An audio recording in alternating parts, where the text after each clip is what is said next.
Поэзия – это то нетленное человеческое творение, в котором можно черпать ответы на самые главные вопросы в этой жизни. Но самое главное предназначение поэзии – это возможность самореализоваться, выливая собственные мысли на бумагу.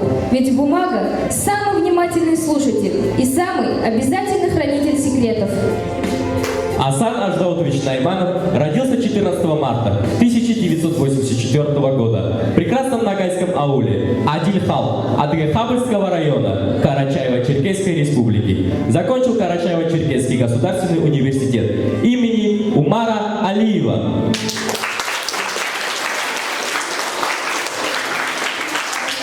Любовь к перу Асан унаследовал от своих родителей. Его отец, Аждаут Найманов, известный ногайский сатирик и поэт, а мать Муслимат Кубанова, внештатный корреспондент газеты «Ленин Йолу». Уже в 12 лет Асан написал свое первое стихотворение и посвятил его любимой бабушке Женитхат Кубановой. Именно она с малых лет привила Асану любовь к литературе, рассказывая сказки, легенды, знакомила с обычаями и традициями народов Карачаево-Черкесии.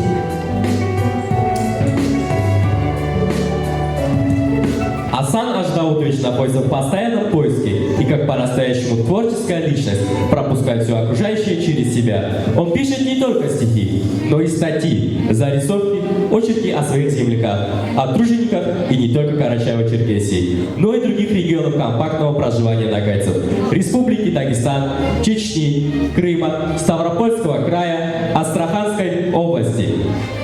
Асан Найманов – автор 4 поэтических сборников на ногайском и русском языках. Многие его произведения вошли в школьную программу по ногайскому языку. Его стихи были избраны для публикаций в антологии детской литературы народов России. Стихи 5 А класс. Матери, рай под ногами наших матерей.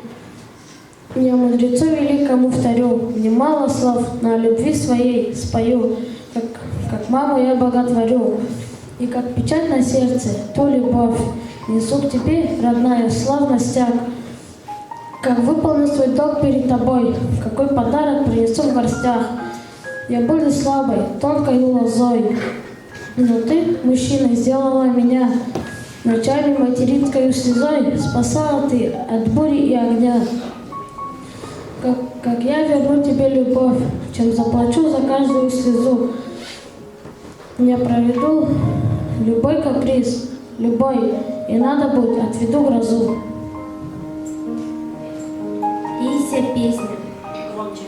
Лейся, песня, лейся, песня, лейся, песня, мир прекрасный и большой. С этой тихой песней вместе счастье к нам придет, друг мой. Лейся, песня, словно речка, по земле моей родной. Лейся, песня, словно вечер, над сторонкою степной. Лейся, песня, над Кубанью, над Уралом, над Кумой. Пусть тебя весенней ранью слышит род ногайский мой. Лейся, песня, без преграды, без печали, без вреда. Лейся, песня, как награда, как победа и как дар. Ангел, ангел сны мои хранящий. Ангел, ты мой ненаписанный роман. Ангел снов моих мятежных тоже ты. И слова мои, и песни не обман. Ты же воплощение мечты. Я тебе желаю счастья от души. Я тебе стихи слагаю о любви. Мне любовь моя навстречу поспеши. Столько в сердце ты с любовью отвори. Ангел, ангел сны мои хранящий и во сне. Ты ко мне приходишь ночью в тишине. Знай, мой ангел наяву, теперь придешь ко мне, чтоб навеки поселиться в моем дне. Мой зеленчук, как зеркало блестит, под ярким солнечным лучом сверкая, и неустанно день и ночь бурлит, как богатырь волной реки играя. На берегу твоем сижу и звонкой песней наслаждаюсь. На белую бумагу заношу, какой красой сейчас я восхищаюсь. Пришел сегодня рассказать тебе, мой зеленчук, своей любви секреты, как много чувств в ней у меня в душе, но ты ж молчание ведь дал обеты. Я нагаец, нагаец я, и этим я горжусь. Я по дорогам предков поднимусь, не потерплю я клевету, обман, ведь роду я великого Найман. Нагай, в твоей душе огонь любви, тебя услышат сыновья твои. Всех нас объединил один очаг, и наш нагайский древний синий флаг. Мой аул, среди аулов, сел, станиц, родной аул я не забуду. Как мне забыть, ведь он один, и даже гость тобою дышит полный рост. Как мне забыть колосья ржи, цветы ковром порой в тиши поет, как птица, зеленчук. И в песне той лишь ты, мой друг, мой брат, мой Адиль Халк, Шабаз. Даул звенит, и каждый раз с мелодией летит мечта. О мой аул, ты жизнь моя. Человек судьбу свою находит лишь дороги, говорил мне дед. Сколько тропок он в судьбе проходит, столько потрясений и побед. В этой жизни все мы путники, поверь, а дорога где-то круче, где прямей. Может, там за поворотом эта дверь, ту, которую искали по судьбе. Сколько тех, что путь свой верно не нашли, сколько их, когда-то сбившихся с пути. Есть и те, что по велению души путь находят, и с пути им не сойти. Ну же, парни, в путь, в дорогу нам пора. Будем вместе мы судьбу свою искать.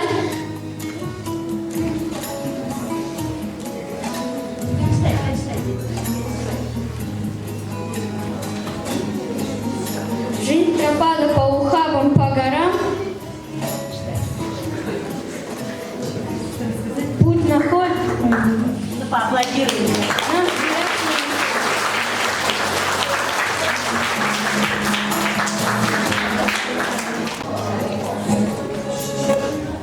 Мое стихотворение называется про войну. Олег, ты сейчас нам хочешь прочитать стихотворение собственного сочинения, да? Называется про войну.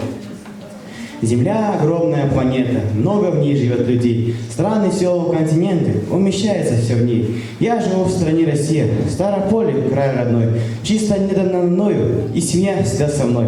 Но не все в нашей России в это время, в трудный час, мог быть всегда семьей. На фронте защищая нас, они отважные герои. Как за ним крест мясной, но не все из них живые, не вернутся к нам домой. Игра политиков все это, как шахматы для них война. Но люди — это не фигуры, их съест исчезнут навсегда. За что они тогда страдают? По воле идут ли на войну, что защитить меня с тобой, что защитить свою страну. Уважаемый Асан Аздаутович, почему вы решили стать писателем? Добрый день. Я рос в такой семье. Я рос в такой семье, где и отец писатель, член Союза писателей России, первый, между прочим, сатирик, юморист ногайской литературы постсоветского пространства.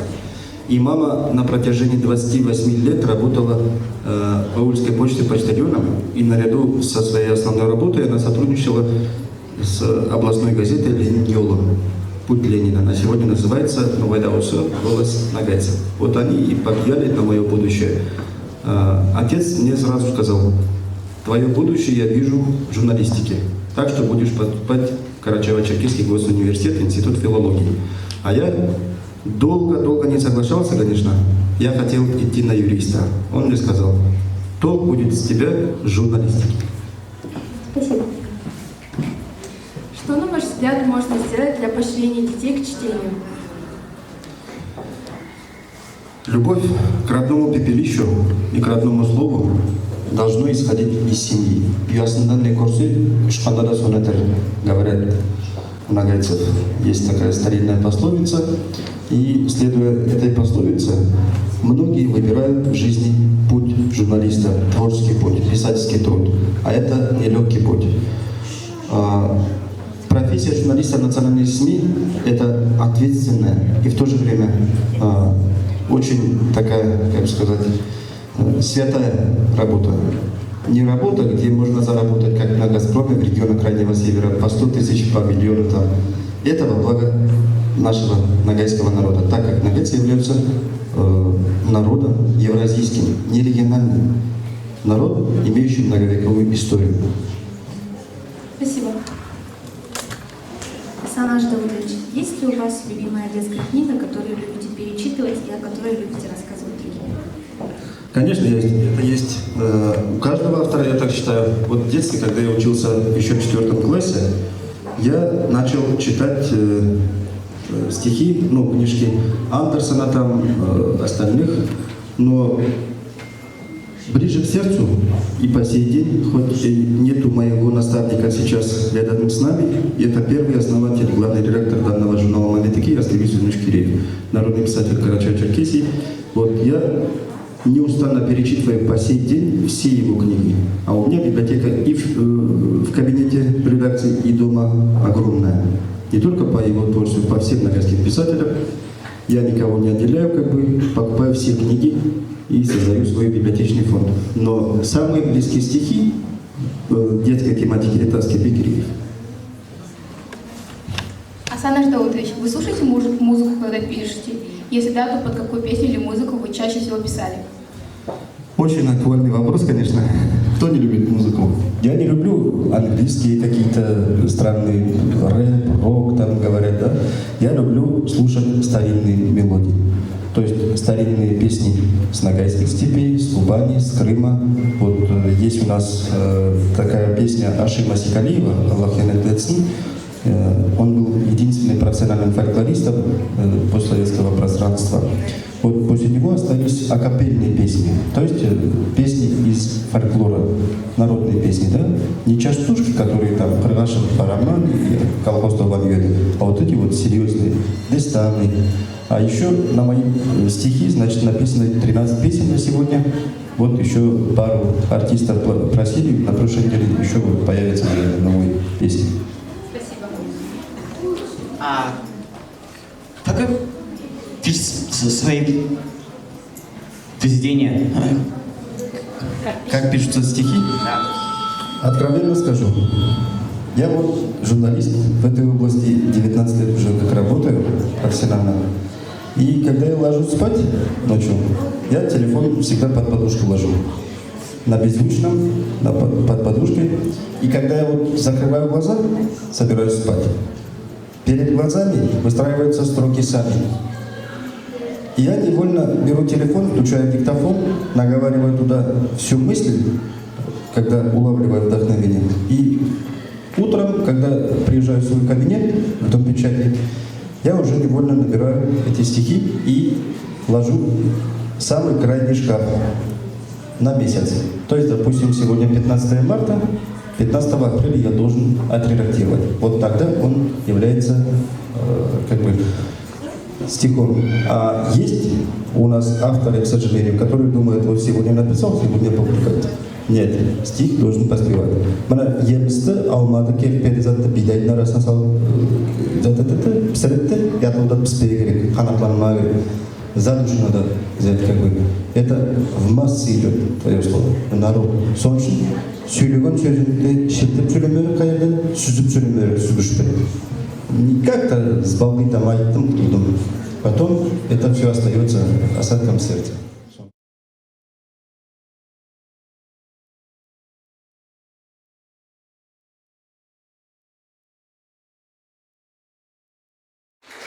Күніміз яқшы болсын, сүйгенді ағайларым. Мінекей еліміздің бас манесі, сосы ноғай ауылдарымызда, ноғай балалармен танысып, юг достаспаған. Недесе біз көп өмірлік тарихы болған халықпыз. Сөйткен заманда біз бір-бірімізді қайдан білмейікпіз, танымайықпыз, әр жерде де көмектесіп, демеулесіп, халқымызды бірше көтермей керекпіз деп санаймын.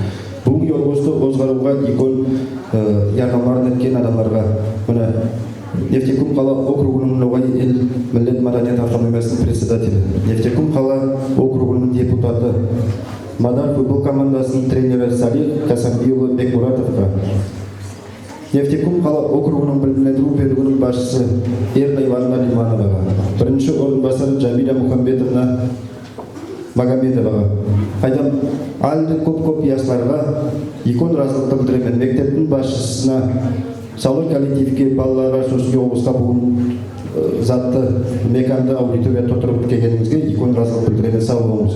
Сосын йолғыстарымыз ар бардың дайынды болып барсын. А бұл йолғыз болсын бірінші қарлығашымыз, как первая ласточка. Енді міне сүрі сауғаладан басылайын мен затты.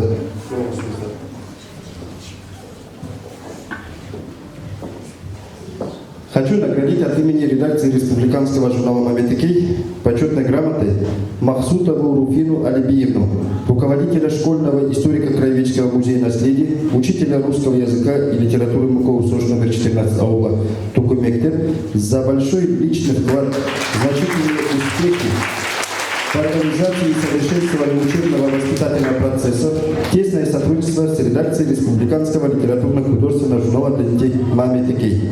Она приболела, класс.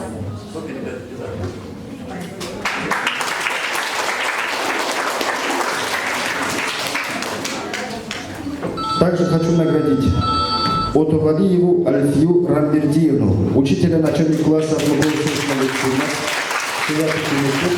значительный вклад в развитие образовательного учреждения, воспитание подрастающего поколения, тесное сотрудничество с редакцией литературно-художественного журнала для детей «Маметикей». Это там үлкен разы көздеген, мына өте тұрған балалар халқымыздың келектегісі.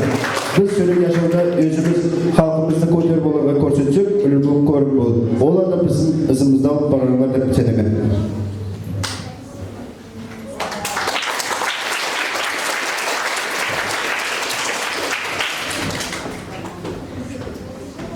Награждается почетной грамотой РГБУ редакции журнала «Маметикей» Есенова Марзиет Шанавовна, учитель начальных классов МКУ-СОЖ номер 15 аула Тукумектеп, за добросовестный труд в деле воспитания подрастающего поколения, тесное сотрудничество с редакцией литературно-художественного журнала детей «Маметикей». Сау болыңыз, Марзиет Есенова мен yolumuzda келектен алып, ертеден алып танымын. Сау болсын, сосы ауылда мектепте «Маметикей» журналын балаларға яйылдырмаға екі күш салып, календарлер алып, ноғай проектлерін демеулейтанымызға икон разылық білдіремін.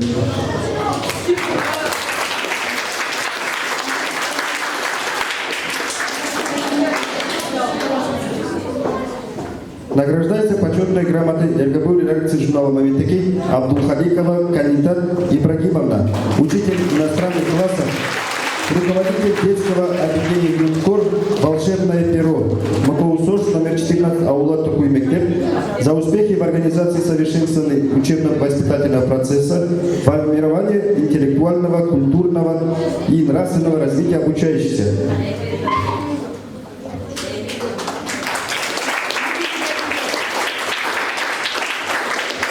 Также директору школы хочу передать последние выпуски журнала «Маметикей» в архив, в библиотеку. Аллах айтса, с конца марта начинаем сотрудничество с вами.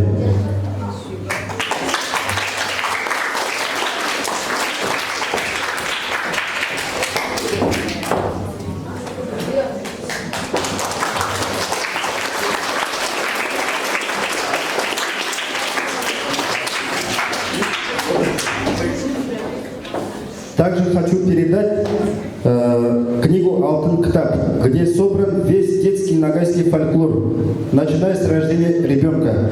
Если такие книги заинтересуют вас, на бесплатной основе, хоть сколько хотите, на всю школу я привезу. А пока я привез для наглядности 2 книги, чтобы подарить библиотеку школы, и керек болса, айтарсыз ұялмаңыз. Также хочу подарить современный элеппе, азбука, ноғай тілінде 37 әріп, міне сөйлеу заманға келісі. Онан да керек болса, онан заказ етпей боласыз, олар по 300 рублей сатыладылар. Но тираж маленький, там 300 штук шыққан еді, где-то 113 зат қалған. Сау болыңыз, сосын жолыңыз еткеніңізге тек размасыз.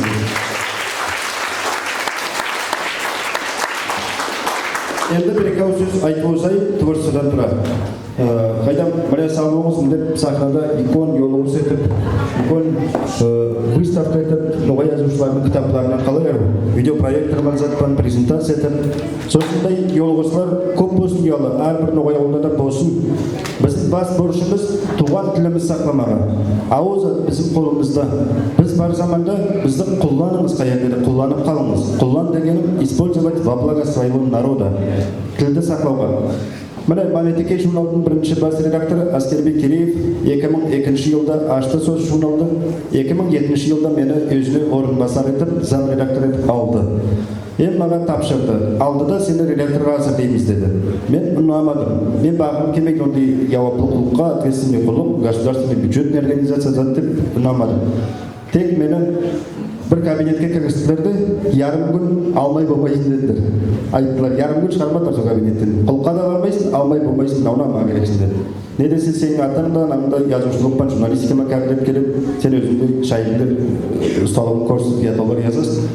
Алмай болақ дейсің деді. Соған алдым машинада 2009 жылда келдім, журналға бас редактор болып, міне бүгінде істеймін сонда. Қайдам коллективіміз кішкей баштарынан расписание 3 адам еді, мен 5 адам еткемін.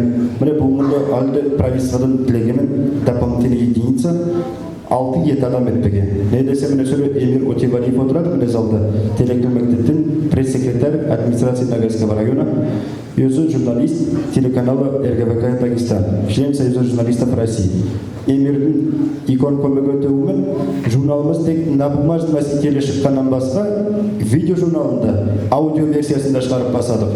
Енді біз шығамыз на новый уровень, яңа өлшемге, орысша айтқанда на новый уровень. Журнал Маметеке является на сегодня соучредителем Северокавказской ассоциации средств массовой информации. 2017 жылда Каспийск қаласында біз сол конкурсда өтіп, первый молодежный первый фестиваль СМИ молодых и юношеских СМИ үшін сондай фестиваль еттік. Енді созатты әрбір регионда етпей мұратымыз бар. Алдыда туған тілімізді, ноғай тілімізді, асыл байлығын сақлауға қаратылған бек көп проекттер бар. Міне еліппе шықты, міне сөйле коллективный сборник шиятравлается кадим поэзии. Онан да басқа көп кітаптар, шияқлар міне сөйле. Қаплама байрамын етпей мұратымыз бар, Аллах айтса, міне мұнда. Неге десе, мұнда ноғайларда Аллах қайтпайтайым, тыпақлықты сезесің. Қай жерде де қай үйде болсаң да қонақта мен Салих Хасанбиевтің үйінде көп болғанмын, көп ырысқы бөлгенмін, сау болсын, бек қонақ сүйер адамдар. Сөйткенде жаным ауырайды. Мына кішкенекей балалар туған тілді білсе екендер. Бәрі мында сахнада балалар яталар айтқанда мен ана жерде отырамын. Жазақ боламын, ручкамен блокнотқа репортаж. Жаза алмаймын. Не десе жүрегім Қарылтаудай биік көтерілген. Биік дегенім сізге қарағанда балалар өзім жас заманымда бала заманымда еске тұрдым мен. Али 7-ші класста оқи тұрып, бізге ноғай тілден оқытушымыз айтты. Бізге келік, кішер халық шайыры Келдіхан Исайна Кумратова Йоғысқа деді. Әзір болыңыз, ярасып киініңіз, қайдам яталар айтақлар бар болса, биіктер бар болса. Мен сол оқерде ноғай тіл дәрісінде бір куплет ятлау жаздым. Алтын оқа деген кітап бар Келдіхан Кумратова. Соны алды кітапты мен оқыманым. Соның тек тұсындағы алтын оқа деген сөздері екі сөзім мен жүрегіме сіңіп қалды тереңнен. Алтын оқа еплерден сыдыралар тіккенмен, келейік деп Келдіхан күйезген пергенмен деп бір десте яздым, бір куплет. Маға оқытушы 2-5 салды. Класстағы балалар күнде бастадыр. Уа сен ятлау жазып, 5 боласың, біз оқып ала алмаймыз бесе.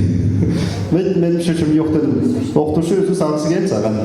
Аше сөйтіп, сонда жолаушылар көп болған еді. Бүгінде деп қараймыз да, ноғай жазушылары бар, ноғай ауылдарда, мектеплерде жолаушылар болмайды өкінішке. Балалар көбісі телефонларда. Телефон деген зат өзіңіз білесіз, бек қиын зат. Телефонда сіз сосындай ноғай тілінде жазылған зат таба алмайсыз. Онда реклама көбісі. Ем керексіз зат. Сөйткенде мастер-класстардан тойлаппыз, енді келгенде ашықтай бір мастер-класс десеңіз, міне Эмірде менде мастер-класс береріміз біле сөйле. Эмірде қысқаша хабарлар сізге журналист жол уақытында. Айтақ бұлытаным, ятлау жазу деген ол халық үшін құлық. Міне мен бірінші повестінде 2 жылдың бойында жазамын. Алла бұйыртса жылдың ысына бітірмін деп білемін. О айырым кітап болып шияқ. Менде көбісінше балалар темасында жазамын ятлаулар. Бар менде жоғары темалар, взрослый темалар. Любовь и патриотизм менде взрослый ятлауларымда. Міне биыл Алла бұйыртса 5-ші кітабым шияқ менің ятлауларым. 5-ші болып саналады бүгінгі ноғай энциклопедиясы, табиғат дүниясы деген. Оны мен шығардым ел-елден тегерен ақша жинап, міне сау болсын, мында біздің Ставрополь крайының депутаты Дарбек Жатуш Шерпеев ма икон ярдамын етті, бек разымын. Терекли мектепте ноғай район администрация етті. Қобанда яслар етті, Астраханда, Москвада, сөйте қайтсекте шығардық сол бірінші энциклопедия. Бұл мұнды энциклопедия жоқлығы бек қинайды. Не десе, ол энциклопедия кітаптың ішінде терекілердің де, януарлардың да, өсімдіктердің, балықлардың, шешекейлердің қайдан бек көп заттың аттары бар. Ноғай халық ырымдары бар, ноғай халық айтулары, тақпақлары бар. Олар бәрісі этно стилінде, стилі этно дейінді. Ноғай өрнектерімен ярасықланып өтілгендір. Әрбір ауылда сосында кітаптарда болмақ керек. Міне басылар Мамедеке журналынан. Алла бұйыртса алдыда амал болып, ноғай тілді оқымаға учебниктер табылып, оқытушылар табылса, мен сіздің қасыңыздамын. Келіп, құлықтан қайдан бет содержание алып та келіп, ярдамласпақ ойлаппын. Тек мен ноғай тілін батпасын. Қайдан менен сөйлеп заттарыңыздар болса, айтайын.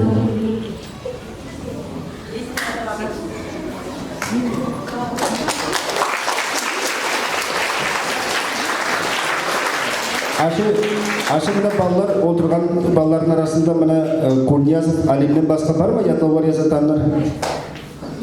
Бар ма? Кто еще стихи пишет? Увлекается? Нет? Яшауын журналистикаға байланыстырма сүйетан адамдар бар ма? Мына старший класслар.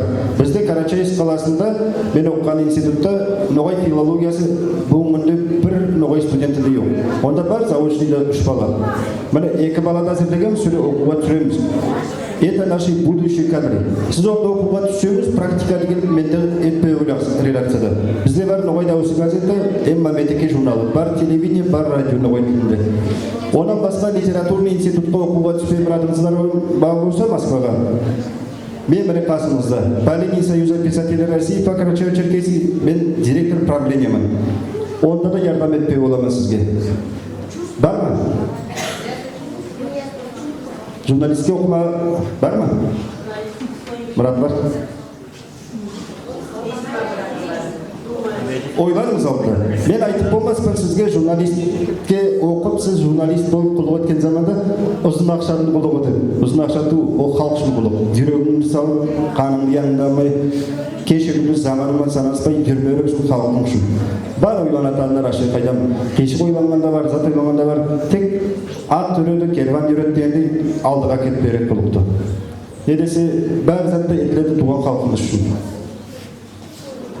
Сау болыңыз. Емір. Айтсын. Міне, Емірді сөйлем бір-екі ауысылдайтар. Балаларға қаратылған яратушы уақытында айтыш. Емірде бір проекті бар, туған тілде сақлауға қаратылған. Сөйле, оның ақында да айтып озар. Ассалаумағалейкум, жастар. Мен Олжас Сәлем, айыптесеңіз. Доғыдыр аңыртаны барды, күмбілі. Балалар, мен Асантай қалай журналист, көперлештігім, там Крым, Дагестан, басқа елдер опыт мекон. Біз Асантай комс периодически выезжаем в аулы в поисках кадров. Мы считаем, что нам, малым нациям, нагайцам, нужно готовить себе смену. А подготовка смены, она занимает от 10 лет и больше.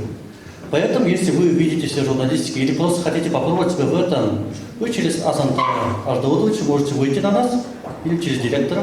Мы вам с удовольствием поможем, подскажем, как реализоваться в этом направлении. Наша профессия – это очень интересная профессия. Вы увидите очень много событий, будете участником, свидетелем многих событий, которые проходят очень редко. Вы получите доступ на все мероприятия, которые проводятся, начиная от Олимпиады и заканчивая простыми повседневными вещами. Ну, например, у меня небольшой опыт журналистики, но за это короткое время я повидал очень многих людей. Побывал в многих интересных местах, работал со многими людьми. Например, вот был на пресс-конференции Путина, снимал фильм про Альберта Батыргазиева, все знаете его, наверное. Этот фильм потом признали лучшим в Дагестане. Пожалуйста, вот столько событий происходит, у вас жизнь будет очень насыщенной, поэтому я вам очень советую пробовать себя в этом. Потому что вы никогда не будете скучать, вам некогда будет просто. Особенно в телевизионной журналистике, потому что телевизионная журналистика, она во многом событийная. Во многом она требует картинки. И вторая тема по поводу языка. Вы понимаете, дети, что у нас проблема с языком. В основном обучение идет в тексте, в книгах, брошюрках и так далее. а возможности развивать ее нету. Поэтому я решил подключиться и сделал небольшой курс в виде мультиков, анимационных роликов коротких от 1 до 2 минуты, чтобы вам легче было этот материал осваивать. Потом за счет телефонов, внимание сейчас у детей держится очень недолго, 2-3 минуты от силы. Поэтому я специально подогнал по 20 выпусков. Если хотите, я вам могу показать несколько выпусков, чтобы для наглядности, а потом я публикую в интернете, вы потом посмотрите, ссылку скинем директору, и вы потом посмотрите по желанию. И третий момент. Третий момент, это была у нас раньше была проблема с дефицитом учебных материалов и вообще литературы на нагайском языке и русском языке про нагайцев. Это история, культура, этнография. Много таких тем было, много таких книг было, которые были очень редкими. И мы я со своим другом, с Радмиром Нуралиевым, решил оцифровать книги по нагайскому языку, по нагайской литературе и так далее. Я сейчас принес на площадь эти книги, их где-то 300-400 книг. Я сдам в вашей школе, и потом, если у кого будет желание прочитать какую-то литературу на русском или на нагайском языке, вы потом сможете это скачать на телефон. Ну что, начнем, тогда покажем ролик. Или у вас есть вопросы еще какие-нибудь? Барма Саралан Болар Айтхаус, потому что такие моменты бывают не так часто. Саралан Айтхаус. А у вас есть какой-нибудь девиз по жизни?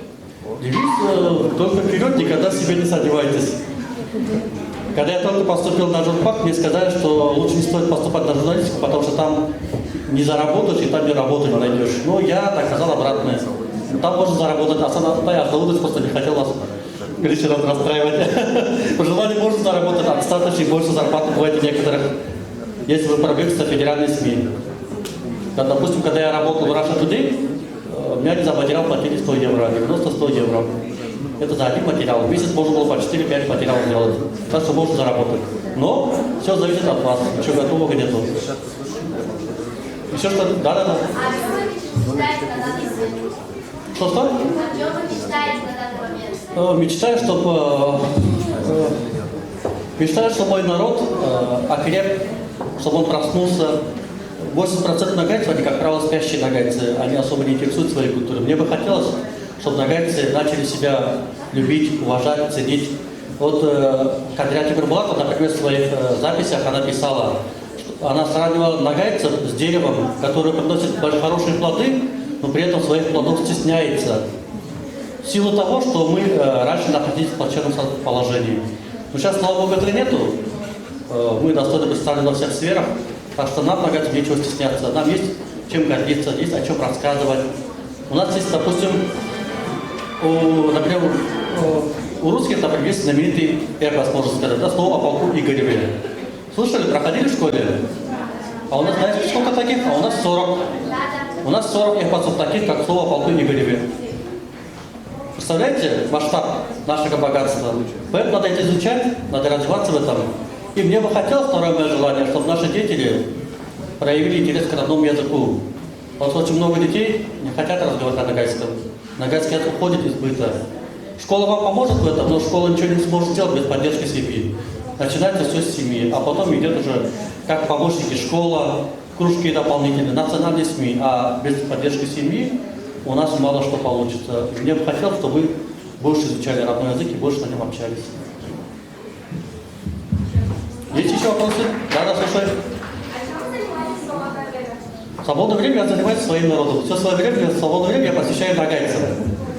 Я постоянно выезжаю по нагайской районе, я постоянно выезжаю в село с профориентационными работами. Стараюсь найти ребят, которые хотят развиваться в национальных СМИ, в национальной литературе, чтобы у нас была достойная смена. Потому что идет очень большой провал специалистов. Например, мы с Асантаем Аждаутовичем считаемся очень молодыми специалистами. А нам всем за 30 лет. Представляете? Если мы тогда молодые, остальные тогда какие должны быть? Поэтому нам хотелось, чтобы у нас вот цепь не прерывалась, да?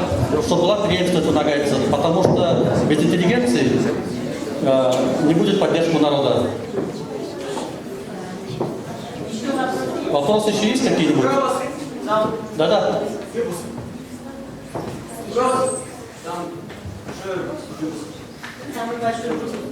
Выпуск чего именно? Материал? Самый большой, так, самый большой. Так, самый большой, но у меня материалы 30-40 минут фильмы идут, репортажи там от 1 минуты до 3 идут. А есть снимали? Везде снимал, везде понемногу, да. А какой регион интересует, скажи, я тебе скажу. Самая масштабная? Так, самая масштабная моя работа, когда я пришел в пресс-службу 2 года назад. 15 марта будет 2 года, как я пресс-службу Ногайской районной работы руководителем. Я понял, что у нас нету видеоряда, нету архивных материалов у ногайцев. Вот взял, я, подключил несколько организаций, архив, отдел образования, библиотечную сеть. С каждым из них договорился о работе, что буду сдавать архивные материалы, им фотографии, видео, буду сдавать книги в электронном виде. На сайте Ногайской районной я открыл рубрику «Библиотека Ногайведа». В интернете вы можете скачать книги о ногайцах в 2 местах. Ногайской электронной библиотеки и на сайте Ногайского района администрации. То есть материал мы сдаем, что в будущем, если кто-нибудь придет, у них были съемки 20-летней давности, 30-летней давности, потому что в архиве материал бессрочно хранятся. Много таких вещей снимаю, людей старых, пожилых и так далее, молодых, талантливых, чтобы в будущем было над чем работать. То есть мы на самом деле стараемся сделать так, что у вас все уже было. Удалшал Байқалай шайнақ берерсіз арзатты да, өзіңіз қолаңызды. Вот это самая масштабная ответственная работа. А так, если брать единичный материал, это фильм про Альберта Батыргазиева. Я ее снимал где-то несколько недель. Я замучился снимать ее, потому что его родной аул, где вы проезжали? Очень длинный аул, да? Я когда снимал его кортеж, я пешком прошел от одного края аула до другого края. Я очень устал, и таких у меня выездов было очень много. Я 4 раза где-то выезжал к нему в родное село, снимал его отца, мать и так далее, его самого, чтобы у нас больше встречал его в аэропорту. Вот это самый тяжелый фильм был. Самый такой по энергозатратный. Но оно того стоило. Вопросы еще будут какие-нибудь? Как вы познакомились? Подождите, ребята, вот громче стань.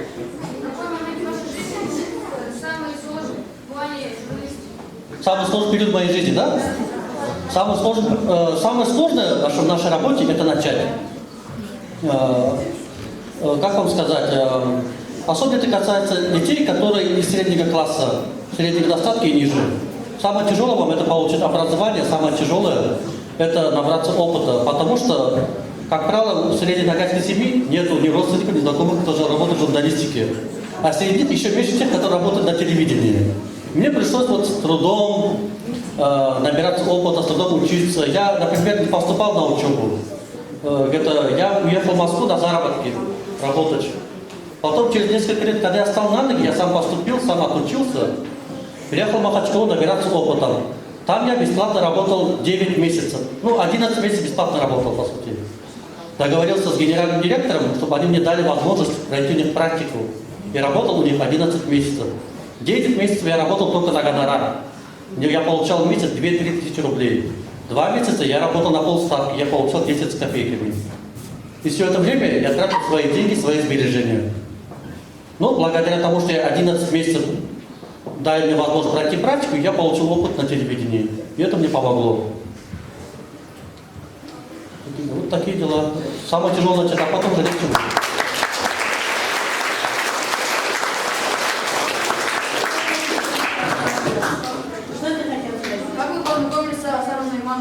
С Асаном Наймановым он друг нашей семьи, он сначала был другом моего отца, потом я тоже с ним подружился по блату. Отец мне как бы передал его из рук в руки. Моя мать называет его наш старший сын. Да, постоянно говорит, бебем, балам.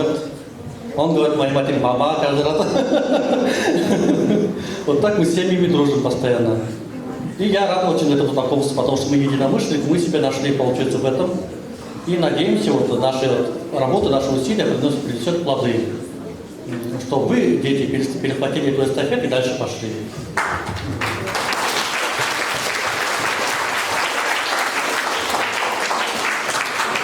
Ну, ребята, есть еще идеи? Есть вопросы? Нет? Девочка хочет спросить.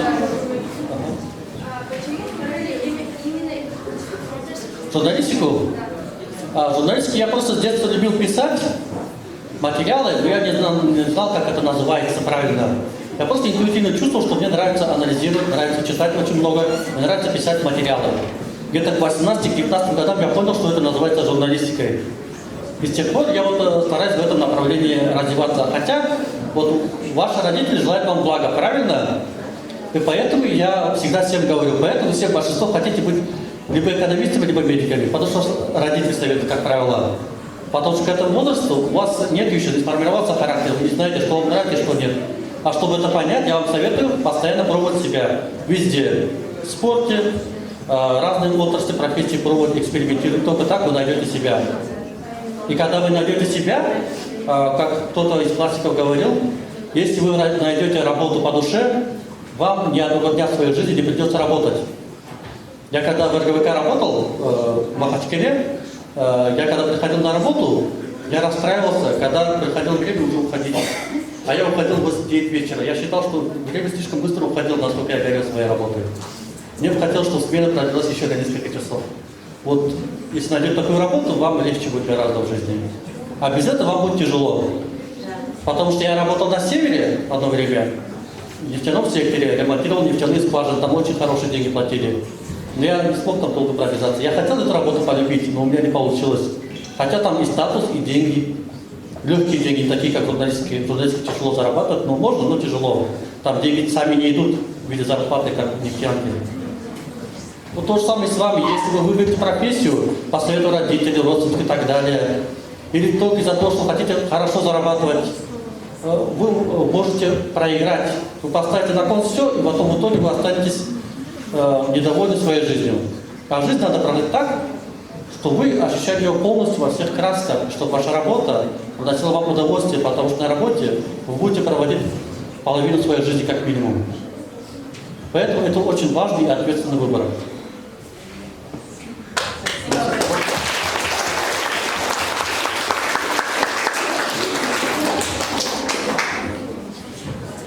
Да, слушай.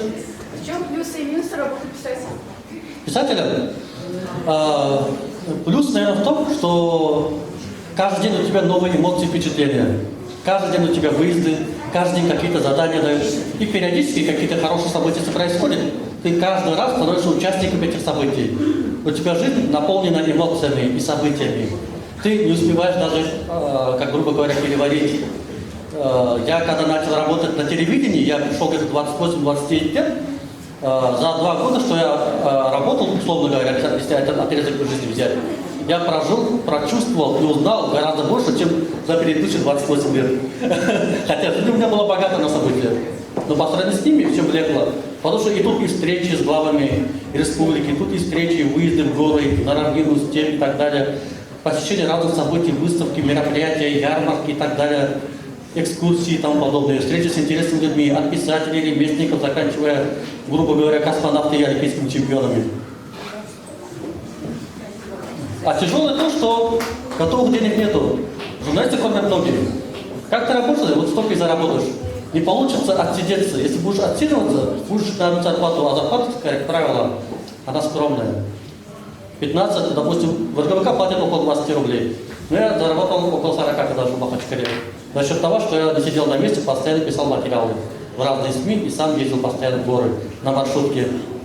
У меня не было машины, дают задание, я просто на маршрутке доезжаю и дальше на такси. И обратно. А люди отказывают, вот они хотели ни готовую машину, ни оператора.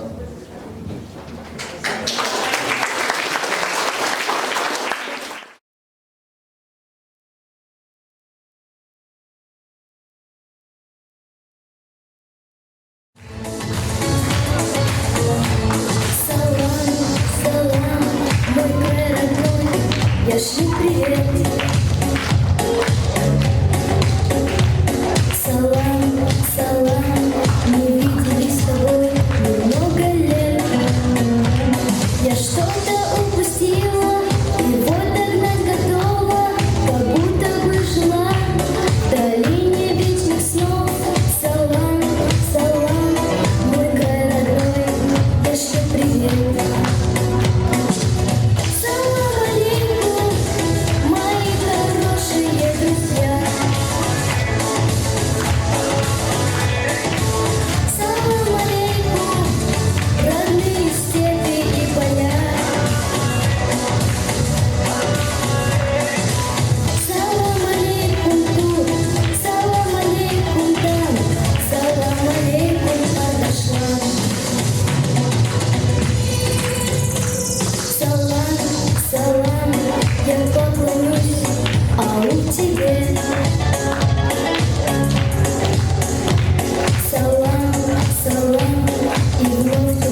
Алжанат, міне сен айттың, мектепте машалла Бегару музейі бар деп, міне көріп тұрмыз өзімізді. Леззат бар ма бай сіздің музей? Кигизлер бар, юнтараклар бар, также мулет киімлеріміз бар. Машалла. Бізде тасаяклар бар. Біз тасаяклар много ишеміз. Раньше наши ногайские девушки, которые выходили замуж, должны были изготавливать вручную войлочные ковры. Этот замечательный войлочный ковер появился в нашем школьном музее в 2003 году, а подарила нам его замечательная женщина, труженица тыла Ажинязова Апув Газмамбетовна. Вместе с этим ковром в нашу школу перешла и легенда о девушке, которая соткала ковер с посланием своему отцу.